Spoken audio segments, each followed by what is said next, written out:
This is Neural Newscast, bringing you stories from history, technology, and beyond. Thanks for joining us for this Neural Newscast deep dive. I'm David, your security correspondent. With me is Andrew, your host reporter. We're about to uncover some intriguing stories. On this day in 1972, at Brooklyn's Concord Baptist Church of Christ, Shirley Chisholm announced her candidacy for President of the United States, becoming the first black woman to seek a major party presidential nomination.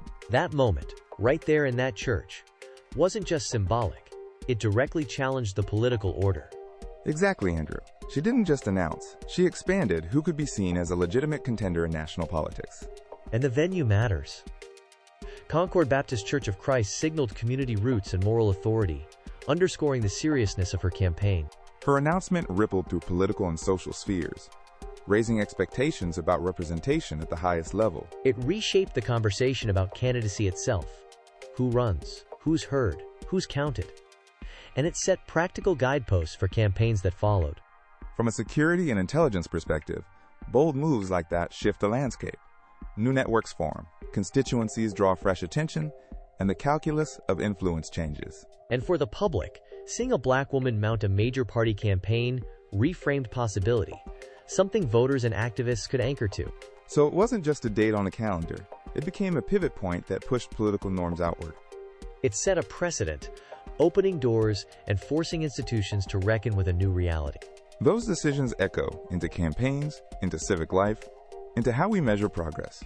One announcement, in one place, expanding the boundaries of political imagination.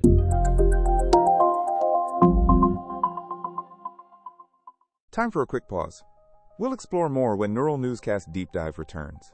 Today we celebrate the birthdays of Gene Kelly, 1912, Keith Moon, 1946, and River Phoenix, 1970. Gene Kelly stands out to me from that list, actor and dancer, born in 1912. He really reimagined the movie musical, with athletic, innovative choreography and camera work in films like Singin', In the Rain, and An American in Paris.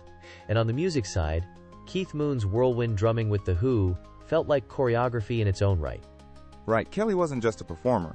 He was a choreographer and director who changed cinematic language, making dance readable to the camera in ways that felt both exuberant and accessible. And River Phoenix, an actor of striking naturalism, left a brief but lasting impression. There's a technical boldness to that. He moved beyond stage-bound routines into sequences that used the frame, camera movement, and editing as part of the choreography itself. Exactly. And that's why his work resonates beyond musicals. Filmmakers learn to think about motion and rhythm differently because of him. I always forget how much athleticism he brought to it. His routines look effortless, but they're physically demanding and precisely constructed. He trained like an athlete in stage dance that demanded the same stamina and control, which is probably why his performances read as both joyous and authoritative. And those films, Singin', In the Rain, and An American in Paris, don't just showcase his steps. They capture cultural moments and film technique that other directors and choreographers still study. There are lesser-known innovations too. His willingness to blend genres, his hand-in-camera choreography, and how he pushed for narrative integration of musical numbers so they advanced character and plot. Which is a key point. He made dance serve the story, not just decorate it, and that elevated the musical form in cinema. That influence extends into theater and pop culture. Dance on screen became more expressive, more emotionally communicative because of his approach. It's easy to see echoes of his work in contemporary directors and choreographers who still prioritize movement as storytelling. So when we mark his birthday, we're recognizing a technical innovator and an artist whose legacy reshaped how movement is filmed and felt. And that legacy keeps showing up, on screen, on stage, in how performers and directors think about choreography as narrative language. A lasting relevance that keeps his work vital, not just nostalgic. A practical blueprint for integrating dance into cinematic storytelling. We'll be right back after this short break. Stay ahead with NNC, Neural Newscast. Subscribe, share, and revisit our archives at nnewscast.com. Welcome back to Neural Newscast Deep Dive. Let's keep going. Time to mark a few birthdays. And we're back with more from Neural Newscast Deep Dive. Let's round things out with the fact of the day. About half of the oxygen you breathe is made by microscopic ocean plants called phytoplankton. Half of the oxygen we breathe comes from those tiny ocean plants. Phytoplankton. That's a striking image, right? It is microscopic organisms doing work on a planetary scale via photosynthesis, producing roughly 50% of the oxygen in our air. When you say 50%, it really reframes how we think about oceans, not just as water and fish, but as a global oxygen engine. Exactly. Their role flips the script. The ocean isn't just a resource, it's an active life support system. That interdependence is powerful to consider.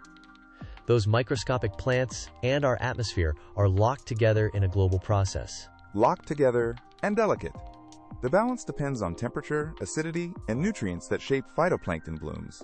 Makes you look at the ocean in a different light, knowing those unseen plants shape the air we take for granted. Right, and it underscores a simple truth.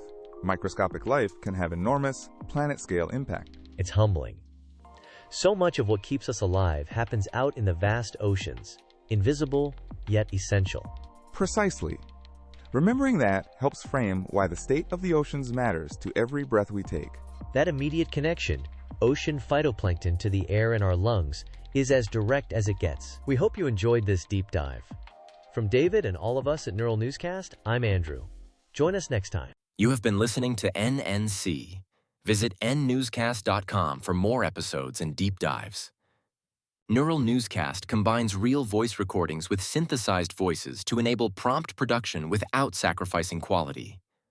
All content is generated using advanced AI algorithms developed by a human and undergoes fact-checking and human review prior to release. While we strive for factual, non-biased reporting and actively work to prevent AI hallucinations, AI-generated content can occasionally contain errors. Listeners are encouraged to verify critical information from trusted sources. For more details on our AI transparency policies, visit nnewscast.com.